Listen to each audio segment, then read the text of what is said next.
It's road trip time. We're on the way to the farm. This is the Great Farm Cleanup episode. Look at the title because I don't remember. We're in a small town called Inglewood. I'll just pan around quickly, which is a great place to stop. We often check out op shops here. There's a couple of nice antique shops up the street. And it's a family road trip this time. We have Christine. Hello, it's and freezing. Coco. Say hi, Coco. So we're all here. Just going to take a leisurely trip over to the farm. We're not sure what we're going to do this week. We won't be doing a lot of furniture, probably cleaning out some of the sheds. Not sure. It's supposed to be rainy weather and a bit chilly. So, Houseboat. Houseboat? Yeah.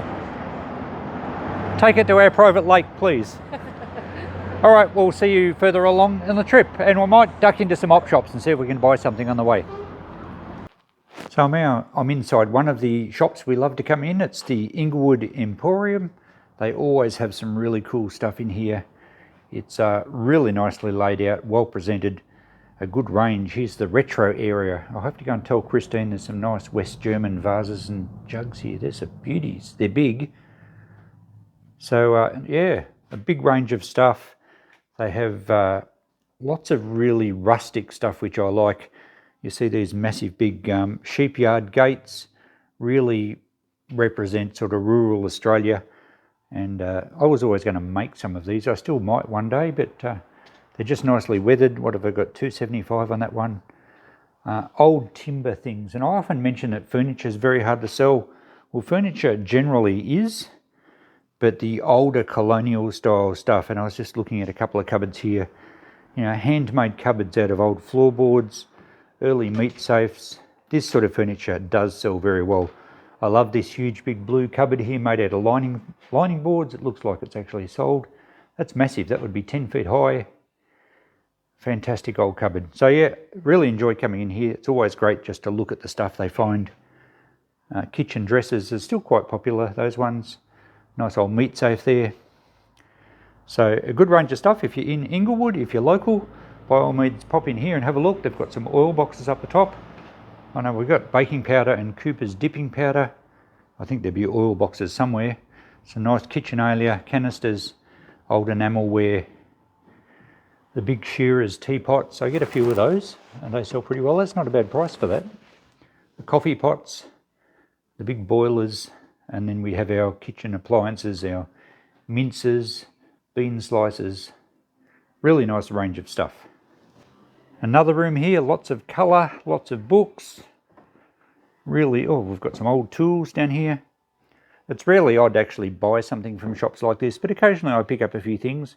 But as you guys well know, I'm got a big shed to clean out and I'm going to get a lot of my own tools. So yeah, but I do always look at the bottles. Sometimes pick up a nice bottle from these shops. The Argus, I think that's a newspaper sign. And we have a bit of china and glassware down the back. A few Coke bottles. Lots of toys. Better see if there's any nice antique bottles. Oh, how cute are those little seats? Little stackable kids seats. They're great. Well, we've made it to the farm. It was quite a nice leisurely trip. We did stop at a few op shops on the way, but didn't really buy anything. Had a nice lunch in one of the towns on the way. Geez, it's greened up here a lot. It's been quite wet. I've had a lot of rain. And I think as far as the farmers go, I think the season's looking pretty good. As far as our clean up around here, well, yeah, it's looking good. We still haven't got rid of that large pile of pressing steel down there, just the light gauge stuff. But the yard's much neater now that we've got rid of all the heavy stuff. I'm going to try and cut up some wood this trip. We're not going to worry about moving any furniture, any machinery. We've got no people organised to come and pick up things. I'm not going to try and put any stuff on Facebook for sale. I think we'll just spend these couple of days getting a bit of firewood ready, maybe having a look in some of the sheds, and just helping to reduce a little bit of clutter. We'll just have a walk down the lane.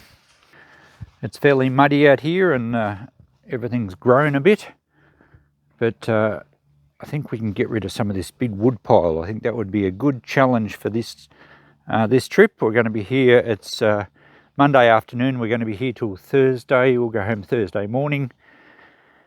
I might move some of these drums and just neaten up this area, but there's a lot of small firewood there that's handy for kindling, and there's a huge pile of old boards and all sorts of stuff in here, fence posts, some stumps from some old trees, and I think we'll try and bench up a fair bit of this. It'll be great kindling and it'll help neaten up this lane area. There's also some heavier timber, some larger logs we can cut up, but it's actually quite wet. There's some water laying across the lane down there, so we're certainly not going to try and get any of the old machinery out this trip. But if we get the old Chamberlain going here, and Dad has fixed the flat belt. It looks like the sheep have been walking through here, but I believe the belt's right to go now. And we've got the old saw bench here with a tungsten tip blade on it, so it's pretty good cutting, as long as you don't hit a nail or a bolt. So we'll get this all set up and we'll start cutting up some of this pile, I think probably tomorrow. It is supposed to be a bit wet and a few showers coming through, so as long as it stays dry, we'll tackle some of this and try and clean it all up. And if it gets too wet, we'll move into some of the sheds. Let's go and have a look in Dad's workshop. We'll probably start cleaning out this a little bit. We don't have to empty it, but just probably reduce the amount of stuff in here would help. It's been a functional farm workshop for many, many years.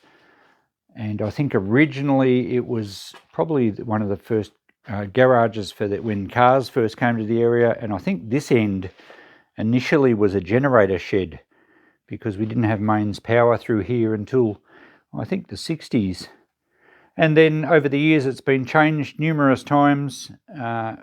Cupboards have come in from various places.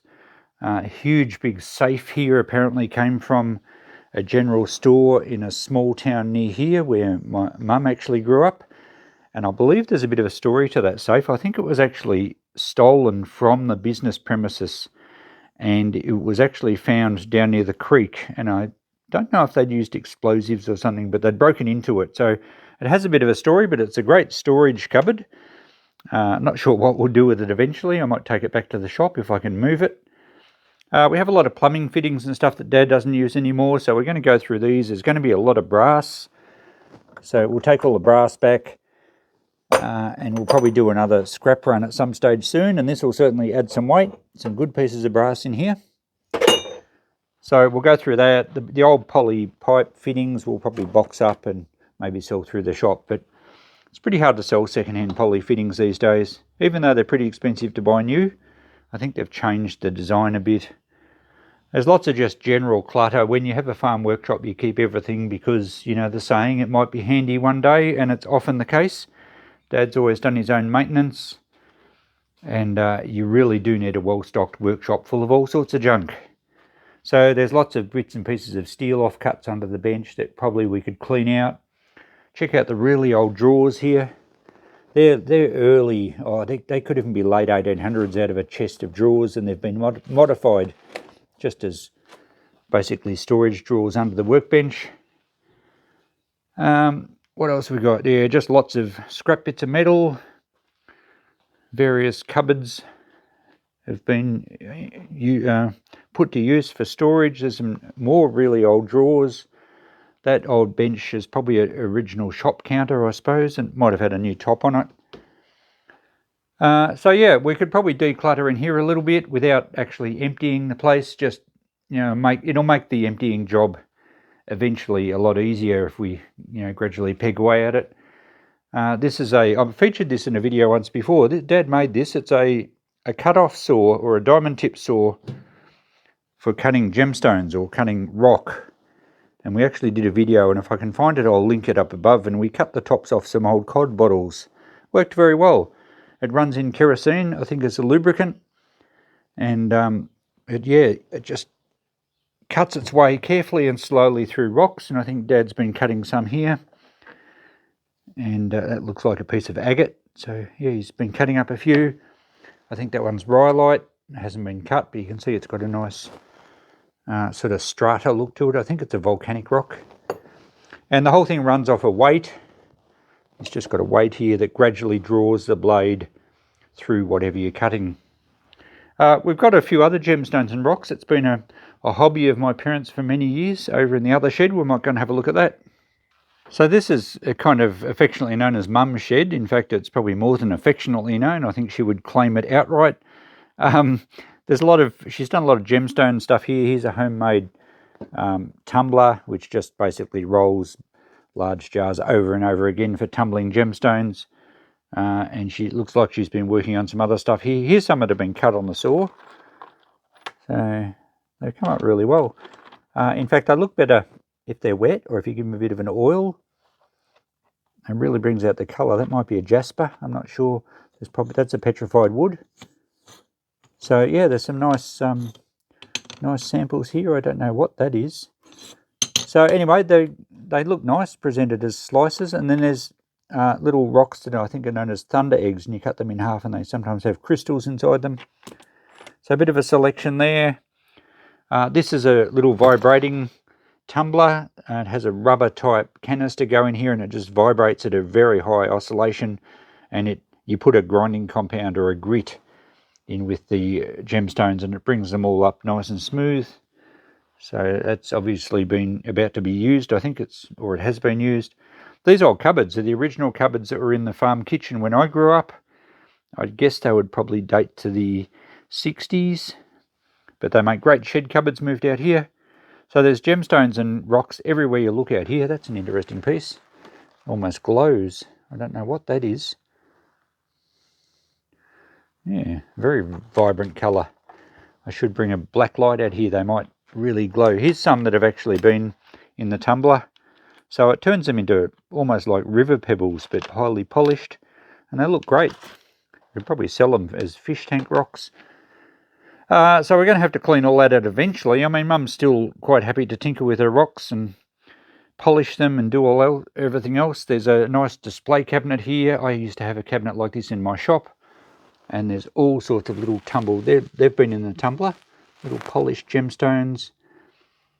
And there's lots of nice crystal formations here. I think they might be salt ones. I think that's gypsum. There's some quartz. All sorts I've got some reflection there, sorry. And there's lots of rocks, some that they've found, some that they've bought. They've been involved in a lapidary club for a long time. I think that green stuff's malachite or something like that. So big collection here. Hopefully the reflection's not too bad. It's probably better on this angle. So eventually, I suppose we'll probably sell a lot of this. Mum and Dad might give some back to the rock club, I'm not sure. There's some agates and thunder eggs that are cut in half.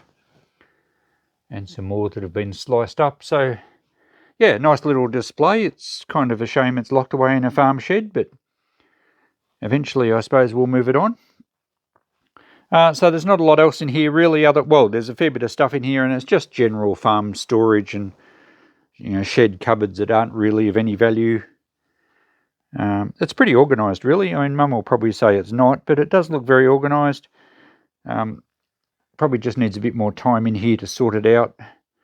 But we'll get to that. In fact, if it rains the next few days, we might make a bit of a impact in here as well. The big old wardrobes eventually will probably just go on a bonfire. You can't give those wardrobes away. No one wants them at all. I might just take the hardware off them, but they'll probably just end up being burnt. It's certainly not worth taking them back to the shop. We wouldn't put them in the shop at all. Well, it's now the next morning, and look at the weather. It's rained overnight. It's still drizzly raining now. It's cold. It's only going to get, I think, to 10 degrees today. And the rain's supposed to be around for all day, just drizzly rain. Nothing heavy, but wet, miserable, wintry. Coco's having a sniff around, but she's a bit precious. She doesn't like getting her feet too wet.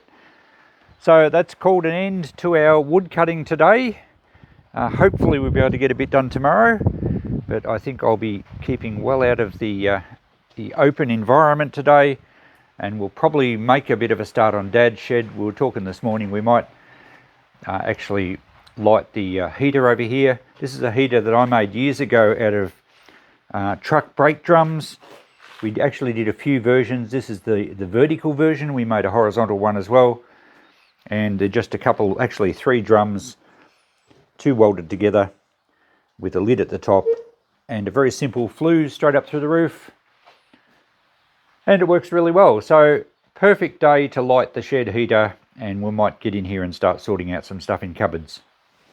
So I'll finish this episode up here. We haven't really achieved anything yet, but I've given you a look around. We're up to date with the current happenings. We've got a bit of a plan for the next day or two. So we'll do another episode to finish up this trip, but this one will finish this episode of the Great Farm Cleanup. It continues. We'll catch you in the next video. Bye for now.